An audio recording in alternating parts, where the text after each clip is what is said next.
Yahoo! Hello, hello, hello mga masters! And we're back again. This is all about G Daily Vlogs. Kumusta po ang lahat? At syempre, ay another day na naman nating i-feature ang ating bidang-bidang si G. So, gawin natin anong ating mga ginagawa sa umaga. Kung ang before tayo mag-vlog, supposed to be ipakita, hindi ko na ipakita, pero ngayon pakita natin kung paano natin i-prepare before mag-vlog. So ngayon, ang pinakauna, ako po ay bagong gising lang. Siyempre, ang kanyang G na pangalan ay i-turn on natin. Ayun, nakailaw na. At ilalagay natin yan sa lugar kung saan natin nalagay ang kanyang pangalan. And then naka-on na po ito, automatic na kasi sa kanyang smart plug. At papalitan na natin ngayon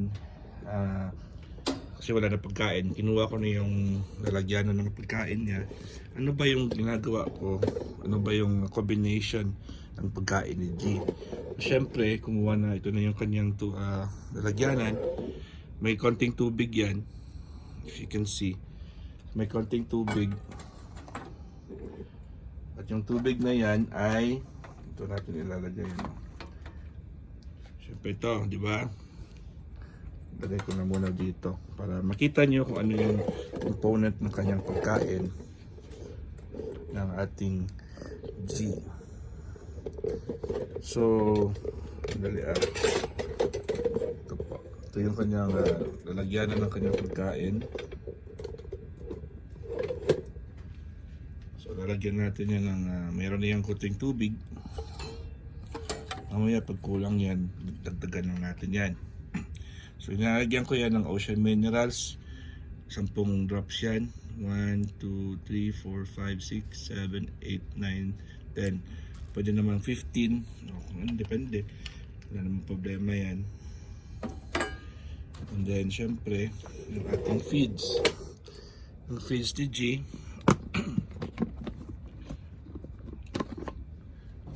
So, meron tayong sorry, nalamunan ko. So, meron tayong isang scoop. Isang scoop na yan ay ilalagay po natin yan dito sa kanilang lalagyanan na may tubig. Siyempre, close na natin yung kanyang lagyan ng kanyang feeds. So, ito yung kanyang ipapasok lang natin yan. Kailangan mabasa yung kanyang feeds para ito po ay lumambot. Kung hindi naman siya, kung yung tubig na linagay ko ay kulang, meron naman tayong sprayer na ginagamit na bomba para dagdagan ang tubig. Okay, so ano naman ang itsura ng ating sprayer na di bomba? Dali, ito mahirap. Ito po yung di bomba nating sprayer. So di bomba natin yan, ganun, no? Ayan.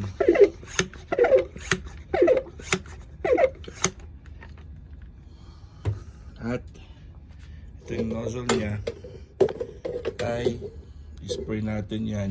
Usually ito po ay ginagamit sa mga insecticide, yung mga ganyan, yung mga magbinyag ng maglagay ng chemical sa mga halaman, or yun yung binili ko doon. At mura-mura lang yung bili ko nito, parang $2 lang. Ito yung ginagawa ko yan. Ayan. At ito din yung ginagamit natin sa so babasain na muna ito hanggang sa lumambot yung pagkain niya. Kasi pag hindi siya lumambot, hindi niyo talaga makakain. Ayun. So, tigas-tigas pa siya. Dagdagan natin ng tubig. Ayun. Mga okay na siguro yung tubig na yan. Hintayin lang natin na lumambot. At lalambot din yan. Kasi yung pellets na yan is kailangan lagyan ng tubig para makagat ni G. Kasi pag hindi mo nilagyan yan, matigas-tigas yan talaga. Dried kasi dried. And then siyempre, anong dinadagdag natin dito? Isang kanyang gulay.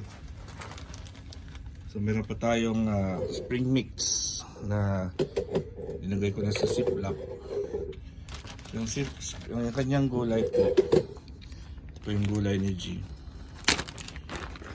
So siguro pa tayo ng ano yan, estimate lang naman ito.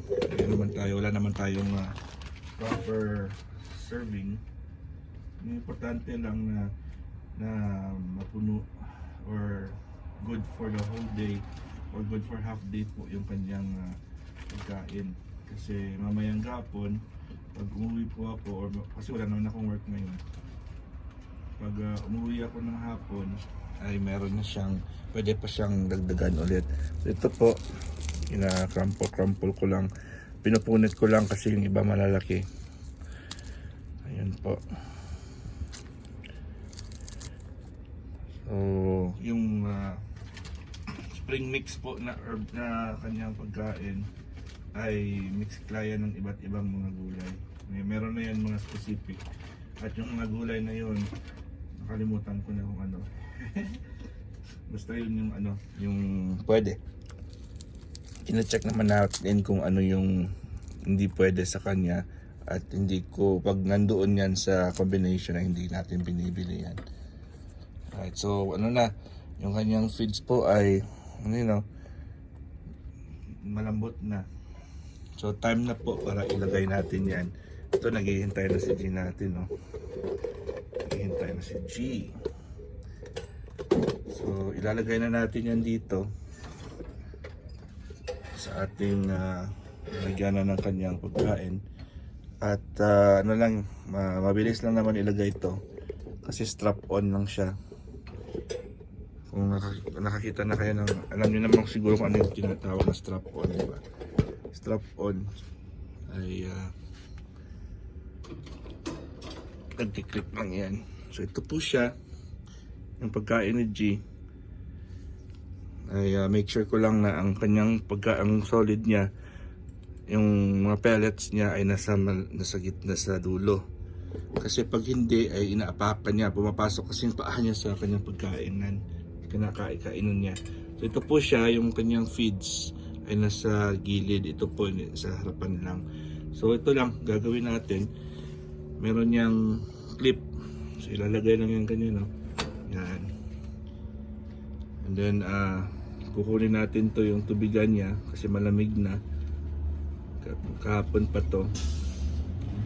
At medyo dito kasi madumi na kasi yung kanyang tubigan. Ayun, o, tubigan niya, madumi na. Ayun, madumi-dumi na kasi pumapasok siya diyan. Doon siya, kung minsan doon siya natutulog. Yung half ng katawan niya ay nandyan sa gabi, buong gabi. So syempre madumi na yan.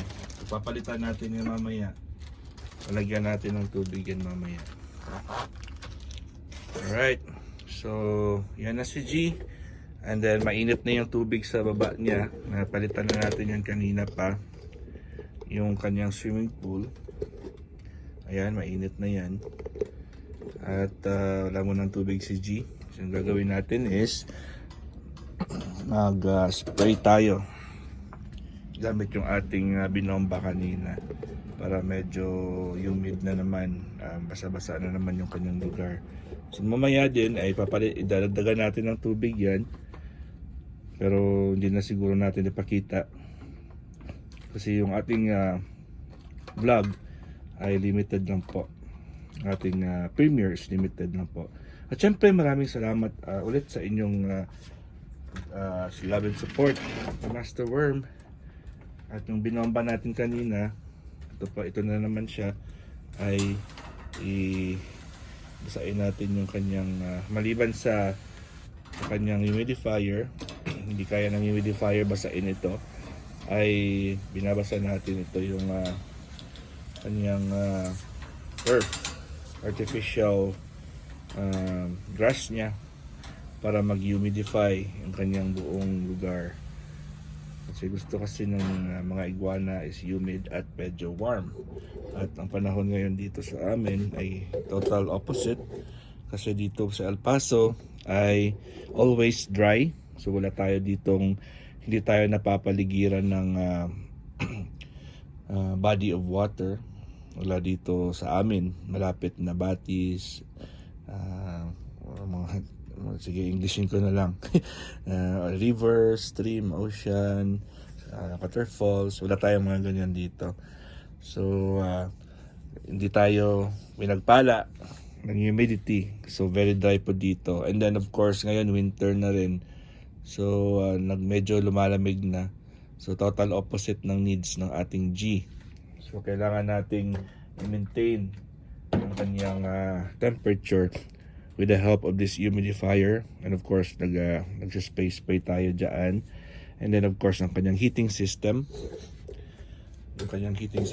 na meron siyang heat light, ceramic heat lamp, at saka yung kanyang heat rack kung saan po siya nakaupo ngayon, nakahiga ngayon. So ito na yung pagka-energy natin. At ano na muna si G, hintay-hintay lang muna siya, or pwede natin siyang dalhin sa kanyang pool para makapaligo din siya kasi warm water, kailangan niya ng warm water. Alright, dali po. At ano natin si G, ha, ilagay natin si G sa kanyang pool. Binubuksan ko to at nakabukas na rin yung ating pintuan kasi nagsasunbathing na po si G natin. Right, so kunin natin si G, ilagay po natin si G sa kanyang pool. Ito na po si G natin. Tanggal pa yung kanyang pangalan. Wait. Okay. I'll say hi first. Hi. What do you want to do today? Can you go back into your pool? Ayun. Nandiyan na po siya sa pool niya. Bahala na siya kung gusto niyang pumasok o hindi. Kasi depende sa kanya yan. Kung feel niya ngayon maligo o hindi. Kasi medyo baka mag temperature shock siya. Kasi malamig yung panahon. O, pumasok ka na. Go. Kung ayaw nyo, hindi naman natin mapipilit yan. Nagsished pa yung kanyang buntot. So isa sa mga makakatulong yan sa shedding niya is yung pagsusok nyo sa warm water. Yun na, nandun na siya sa loob ng kanyang bahay, ng kanyang pool. Kunin muna natin to. Tapin muna natin to para makita nyo yung kanyang pool. Ayan. So nandito na si G natin sa kanyang pool. At alam niya na kailangan niya rin yung warm water kasi maganda yung pakiramdam talaga pag may warm water. Ayan na siya at mag-stretch na yun yung katawan niya sa loob ng kanyang pool. Yung pinaka-importante lang dyan kasi yung kanyang tiyan. Kasi yung digestive system ng niya ay pag nasa warm environment po yan, but always kept warm yan, ay maganda yung function niya, ay nakakapupo po si G natin. Pag hindi siya noon, sinasubmerge ko yan talaga si G sa malalim na container na kumbaga buong katawan niya ay kasya. Ngayon ay malamig, hindi ko magagawa yan sa labas. Sa labas ko sa ginagawa yan Alright mga masters, at maraming salamat po. Maya po ay dadagdagan natin, ipapalitan natin ng tubig niyan. At hindi na tayo tatagal kasi 15 minutes na yung ating premiere. So maraming salamat po sa inyong lahat dyan, sa lahat na nagsusupport, sa lahat ng aking mga friends, and lahat ng mga teams na nandito at nagsusupport. I love you all. And of course, maraming salamat po sa ating Team Kuroda, at kay Bro Pabi Boys, Team One Love, maraming salamat po sa inyong lahat dyan. Team Kalingap, at of course kay Bro Harry Clint, sa Team Gapangan. Thank you po sa inyong lahat dyan. I love you, I love you, I love you. And God is great. Yahoo!